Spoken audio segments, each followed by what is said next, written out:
मी कुणीच नाही तुमची? आजपर्यंत मी तुमच्यासाठी काहीच केलं नाही का? मला माहिती आहे, आईसाठी तुलाच मी या घरात घेऊन आलो. तू माझी खूप मदत केलीस, पण आता बस. सोडा मला एकट्याला. आईला पण जाऊन तू सांग जे काय खरं करायचं की तू तिची मोठी ना नाही आहेस म्हणून.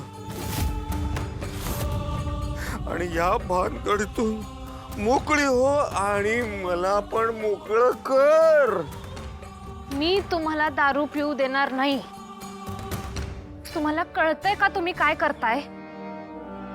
मी जर का इथनं निघून गेलो तर अन्नपूर्णा आजींचा काय होईल याचा जरा तरी विचार केलाय तुम्ही?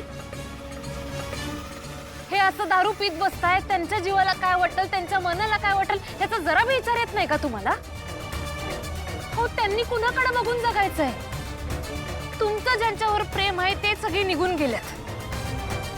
खरं ज्यांचं तुमच्यावर जीवापाड प्रेम आहे ते म्हातारे आई वडिलांचं काय हो? ते ह्या वयात बी तुमच्या पाठीशी खंबीरपणे उभा आहेत.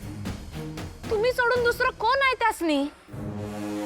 हे असं दारू पीत बसताय, त्यांना काय वाटेल ह्याचा विचार येत नाही का तुम्हाला?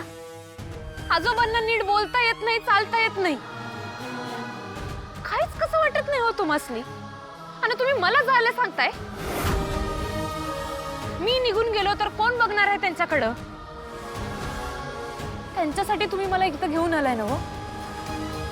मी तवा बी म्हणलं होतं मला खोटं बोललेलं आवडत नाही, मला हे पटत नाही. खरं त्यांच्याकडे बघून मी इथं आलोय. हाका तिकडं गावाकडं माझा बी आज आहे हो असा म्हातारा.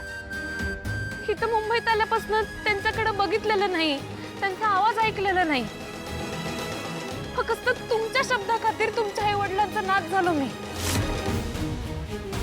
माझी आई बी तिकडे गावाकडे एकटी आहे. तिच्या संग तर माझा बाबी नाही हो. तिनं काय करायचंय? लय आठवण येते मला त्यांची, पण मी हे सगळं सोडून गेलोय का त्यांच्याकडे? नाही ना हो. खरं मला लय शिकायचंय, मोठं व्हायचंय, गावाकडे जाऊन शाळा कॉलेज बांधायचे.